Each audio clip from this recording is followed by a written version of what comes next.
Welcome back, Sethbling here. This video will be all about the Redstone Comparator, and I'm going to be reading from the Redstone Comparator page on the Minecraft Wiki. There's a link to the page in the video description if you'd like to follow along. I'll be adding a little bit of my own commentary and providing you with some visual examples of the things we talk about from the page. Here we go. The Redstone Comparator is a block for use with redstone circuitry. It has two inputs, one from the back, signal A, and one from the side, signal B. Now I'll note comparators actually have two inputs from the side, but I'll get to that a little bit later. If signal B is stronger than signal A, there will be no output. Otherwise, it can be set to either repeat signal A at its current strength or output the difference between both inputs in subtraction mode. It provides a subtraction feature, which results in the output being the strength of the back, signal A, minus the strength of the side, signal B. However, for this to work, the player must make sure the front redstone torch is lit.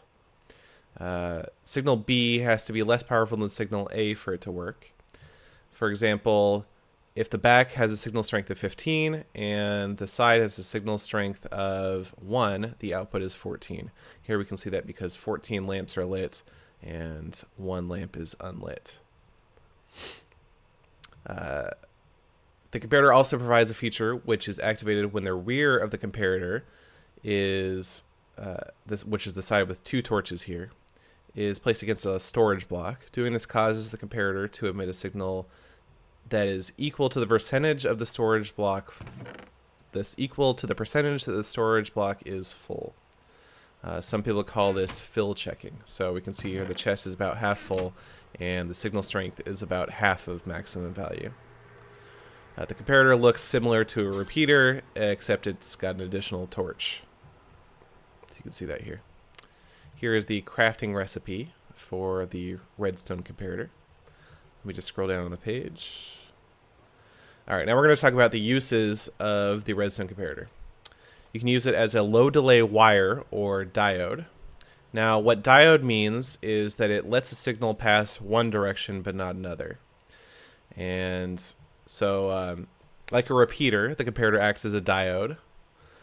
On its own, the comparator can be used as a diode with one redstone tick delay.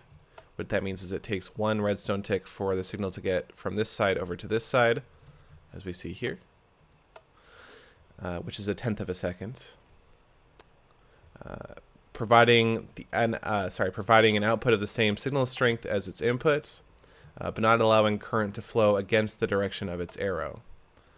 So, can't allow current to flow against its arrow, which is visible here. You can also use it as a wire, as demonstrated here, and this will allow you to a wire of any length, although there is a one redstone tick delay, 1/10 of a second for each comparator in the wire. Okay, another use of the comparator is as a comparator, which is a logic term. The comparator's side inputs may be used to set a threshold for the input signal. The input signal A will only be output if it's greater than or equal to signal B. Otherwise, there's no output. So signal A is the signal input into the back of the comparator here. Signal B is considered to be the greater of the two side inputs. The weaker side is ignored. So in this case, this one is ignored because it's the weaker of the two side inputs. So this one will be signal B. This is similar to a real-life op-amp without a feedback circuit, with signal A to its non-inverting input and signal B to its inverting input. I'm not really sure why that sentence is in there. I think somebody really likes their analog electronics, but if you know what that means, you probably don't need to be told it. Anyway, the next use of the comparator is as a diminisher. If the comparator is right-clicked, its third redstone torch becomes active. In this state, the output signal will be A minus signal B. So the input signal will be reduced by the comparison signal. And we see that here. And when I turn on the comparison signal here, it reduces the input signal by 5 in this case, because the signal strength over here that gets over here is 5. And yeah. Where was I? So if signal B is greater than or equal to signal A, of course, there will be no output.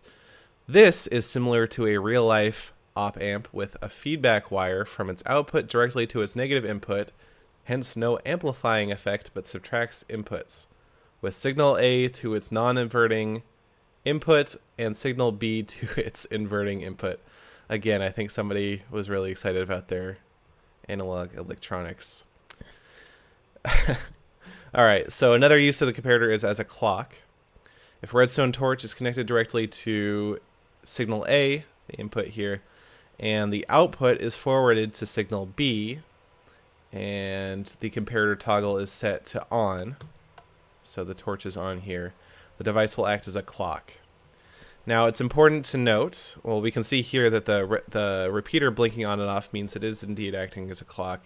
If I use the output signal too close to the output of the comparator, it's not going to toggle the repeater off and on, because this dust right here is actually switching back and forth between 14 and 1 signal strength, whereas right here it switches between 13 and 0.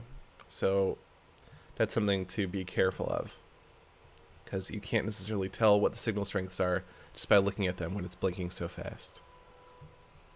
Okay, another use of the comparator is as an inventory contents checker. If the comparator is placed next to a container, it will provide an output based on the percentage of the space used in the container. This includes the regular, large, or trapped chest, furnace, dispenser, hopper, brewing stand, dropper, jukebox, and then a detector rail with a minecart with either a chest or a hopper in it. These have items, and that's why they're outputting from the comparator.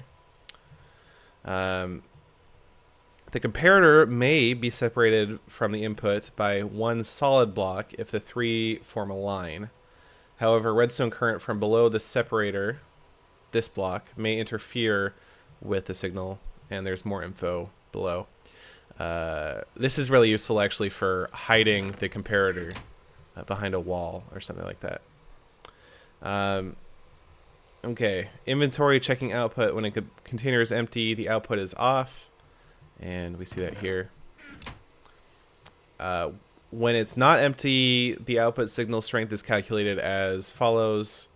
There's a formula in there, but I'm just going to talk about how it's actually calculated and in a more conversational way, and hopefully that'll make sense. Okay, so here we've got a chest whose contents are completely full of quarter full stacks.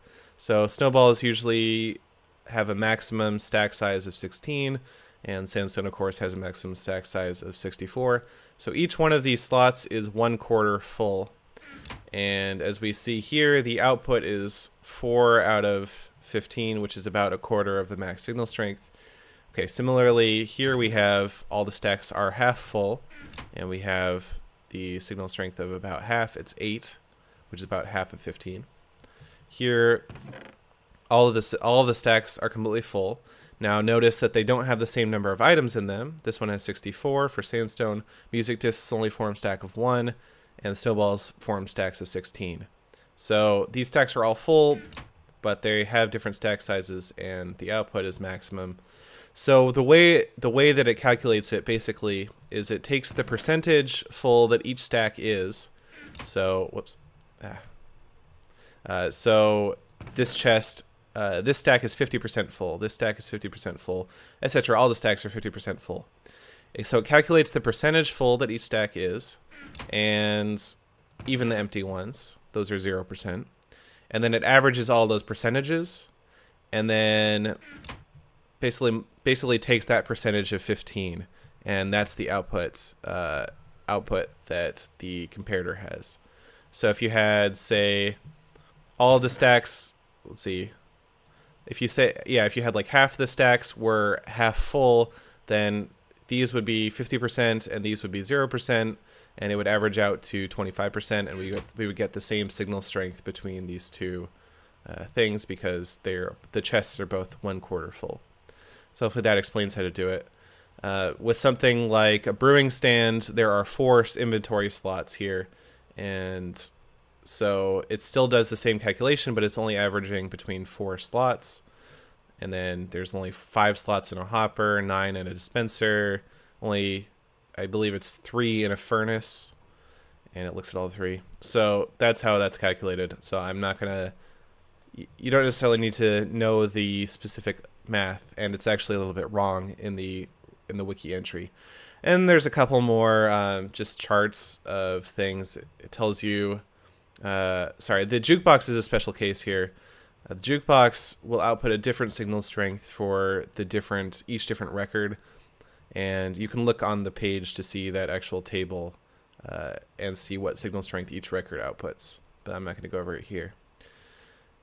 So yeah, there you go. That is the Redstone Comparator. If you'd like to download this world so you can see all of the circuits and everything and play around with them, there's a link to that in the video description as well. Hopefully you learned something about the Redstone Comparator. Again, you can see all of this information on the Minecraft Wiki, and I've linked that page in the video description as well. That's about it. Thanks for watching.